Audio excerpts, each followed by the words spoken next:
You're grinding every day, coaching clients, posting content, answering DMs, but at the end of the month, your business hasn't grown. Sound familiar? That's because being busy doesn't equal being productive in your coaching business. And in today's episode, I'm breaking down why you're stuck in the busy trap and how to shift your focus to real growth. So if you're ready to stop spinning your wheels and start scaling your coaching business, then this one is for you. Now, before we dive in, I want you to do me a favor. Abandon the word busy. Busy is for people who have no control over their time. It's for those who are reactive instead of intentional. They're always late to meetings. They're constantly playing catch up. Years ago, a mentor told me, busy's the new excuse for I didn't plan right. And he was actually right. Looking at the coaches earning $1 to $2 million a year, they have the same tasks that you do every day. They're doing client delivery, they're marketing, they're networking, they're training their team, yet they're growing month after month. And the difference is they treat their time like it matters and they plan ahead. They know exactly what needs to be done and they set clear boundaries between work and between rest. Most coaches don't have that structure. They're still working the same way that they did when they started their business, or worse, when they're still working for another coaching industry. And that has to change. So this is the first major area where time gets lost. It's client delivery. We love coaching. It's why we do this, but spending 80% of your time on client delivery, that's not sustainable. The problem is that most coaches are trying to customize everything, and that's actually leading to inconsistent results and wasted time inside of your business. Some clients might get 15-minute check-ins, others get 30. Some group calls go over, while others feel rushed because you're on back-to-back calls. Some clients DM you constantly, while others stick to your app. So even little things like this, like spending an hour creating a meal plan when you've already written a similar one before, all of this adds up fast. Regardless of whether you offer one-on-one group coaching or self-paced programs, your clients should have a standardized experience. Consistency creates better results for them, and it creates a better, stable business for you. So here's a personal example. When I ran my 8-week hormone reboot program, I knew exactly how much time each client required inside of the container. It took an average of 3.5 hours in total, excluding the group calls, which was consistent for everyone across the board. So here's the breakdown. It was 30 minutes for orientation, because I already had the videos filmed for them to be able to use outside to learn how to download all the software. So the 30 minutes was just getting right into here's your next action steps and here's how we're going to change your plan. Then it was 35 minutes for plan creation. This is when I sat down and built the bulk of their program using pre-templates that I already had, making custom tweaks depending on what I saw for each person.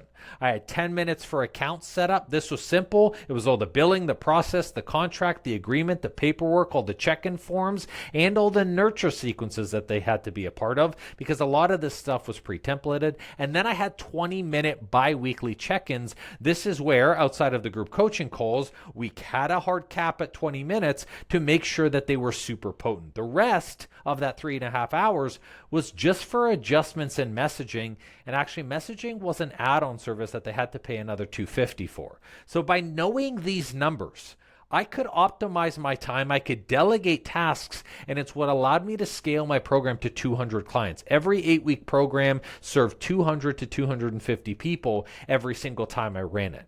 But client delivery isn't the only time drain that's keeping you busy. The second area where coaches get stuck is content creation. Content creation is another major time drain because in the beginning it's fun, but as you grow, you start overthinking. You're saying, oh, what's the perfect call to action? I'm over editing it. And then suddenly one post is taking 3 hours. Most coaches have no system for content. You're jumping from brainstorming to Canva to filming to writing captions. And every time you make that transition, you're wasting additional time at every step. And here's the truth. Your content doesn't have to be perfect, and you know this. High-level clients aren't looking for flashy edits. They want to know that you get them as a person. As a matter of fact, they don't want it to be super perfect.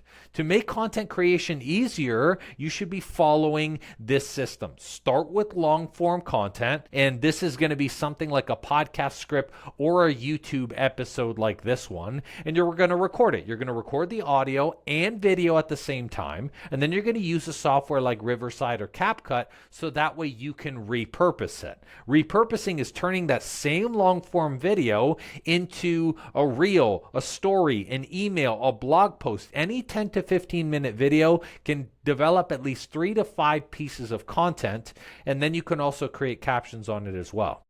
Now, when you are doing this long form piece of content, it's important that you batch create. Set aside 3 hours to create 2 long form pieces, 3 to 5 reels, and multiple captions. When you do it back to back and you're leaning in from that video to then the editing to then the captioning, this allows you to save hours, and it allows you to post up to 3 times a day while keeping content in alignment with your marketing. Plus, it actually frees you up to post spontaneously whenever inspiration strikes, because that's actually what you should be doing with your content day to day. So if you struggle with what to post, simple, use a content guide. I have a free one at growmycoaching.com. Just check it out on the freebie section. I'll also drop it in the notes as well too.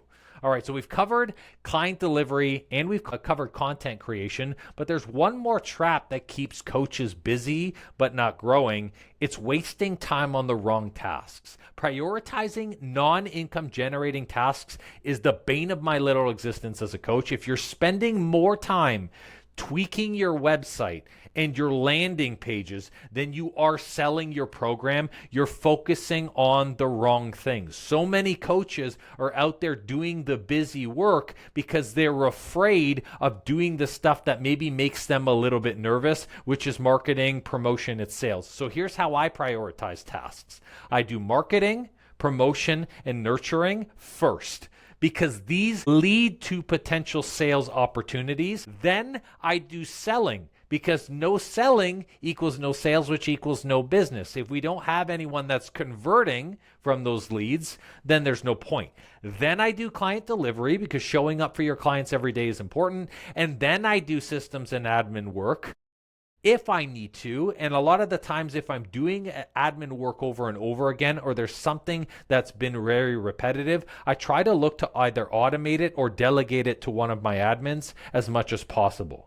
I'll tell you, if you're not past 30K months yet, spend at least 40, holy cow, spend at least 4 hours a day. Don't spend 40 hours a day. Spend at least 4 hours a day on marketing, nurturing, and selling. Because the reality is no one will buy from you if they don't know that your program exists, don't know you're accepting clients, or they don't trust you as a coach. That's what marketing and promotions are for. You need to be putting yourself out there in order for you to be able to grow. So block those 4 hours in and double down on the tasks that generate leads, generate sales, and generate opportunities. Now, to manage my time effectively, I identify my revenue goal for the month. That's the first place that I start. What is the amount of revenue that I want to make every single month, so I can break it down into what I need to hit weekly, and then if needed, what I need to hit daily in order for this to happen. This allows you to be intentional with what you're focusing on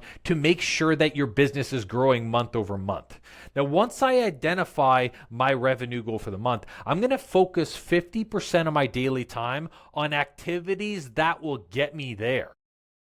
And here's where you have to confuse, or where you have to separate the confusion of what's busy work but might look like it's generating leads and what's actually going to generate opportunities. So in my mind, there's only 5 forms of lead generation. You're either doing cold ads, you're either doing cold reach out, you're either doing organic posting, you're either doing networking or affiliations. With those 5, you have to be asking yourself, where am I seeing the maximum result now? Can I double down on that area, or do I need to take on one more spot? And 50% of your daily time needs to be built on that, because if you're not getting leads consistently in your pipeline will dry up. And this is where you're going to find yourself in this cycle of replacing clients who are already there. The average coach spends 4 months with a single client. So that means that if you're only taking 4 months with a person for the entire year, you're going to have to get 3 clients to replace them over the span of that year. So we can't stop marketing, we can't stop promoting, and we can't stop nurturing nurturing,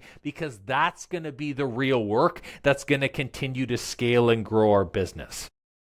Now, when it comes to these tasks, we have to batch the daily must-do tasks. And I do this by putting it in the morning. I put it the beginning of my mornings every time I wake up to eliminate my distractions. Because if I leave it for later on in the day, stuff is going to happen. Life is going to happen to you. You're going to get clients that reach out with individual things. You're going to get things in your schedule with your family and with your life that you're going to have to switch around. So if that's the most important thing to you, then say, let me get it as early in the day as I possibly can, so that way I make sure I get to it every single day. And then everything after 2 p.m., in my opinion, should be stuff that it's like, oh, if I get this done, that's over and above, that's a bonus, that's great for me. Now, to make sure that you're being the most productive with your time, track how long each task actually takes you so you can optimize your schedule.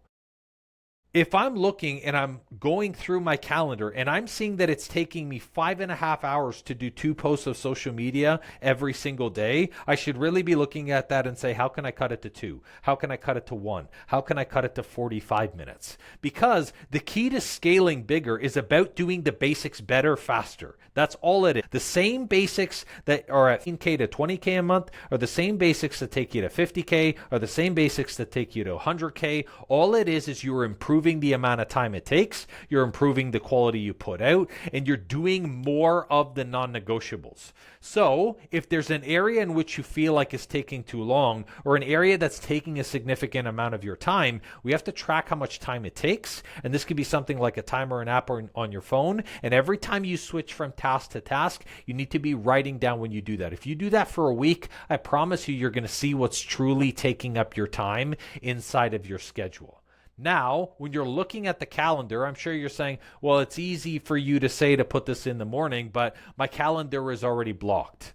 Here's the thing when it comes to a calendar. If your calendar is packed with stuff that isn't bringing in revenue to you, that isn't building your client base, that isn't allowing your clients to retain and stay in your world, it's time for a reality check. You're focusing on the wrong things. I would empty and clean out your calendar right now, and the only things that go in are sales, it's promotion, it's marketing, and it's client delivery. Everything else can be floatable and movable depending on what you can do. And there's a simple system for this. It's do, delegate, and delete. So if a task takes less than 10 minutes, do it immediately. Just knock it off so you don't have to do it anymore. But if it's longer than that and it doesn't align with your revenue goals, this is where we either have to delegate it to a team member or a VA, or we have to schedule it for later. Maybe it's something important that we can't eliminate. Perfect. We push it off until it needs to be done.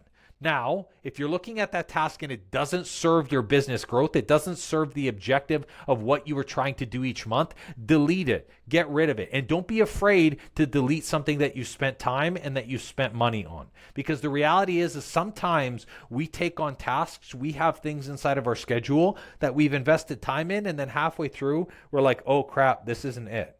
The moment you know it's not it, the moment you know it's taking up your time, the moment you know you shouldn't be focusing on that thing, bye-bye, it's gone. And the reason why it has to disappear is because you need to then create space for other opportunities. You need to create space for the things that are really going to move you ahead.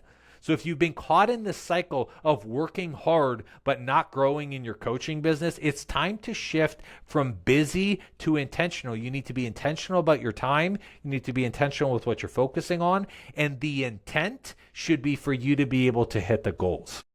Implement these strategies and you're going to free up a shit ton of time while making more money. If this episode helped for you, drop a comment below and let me know what you need to cut out to scale your business. I'm curious because I get a bunch of calendars shown up for the coaches that I work with all the time. And they're like, hey, what should I cut? And I'm like, XYZ. I'm curious to see what comes up for you. And of course, if you're ready for the next level, book a discovery call with me at growmycoaching.com. I've got 4 spots open for one-on-one coaching. And in March, you'll get 2 extra months included as a bonus. That's it for this episode. Be sure to subscribe because I've gotten even more growth strategies coming your way. Thanks for watching, and we'll see you on the next episode.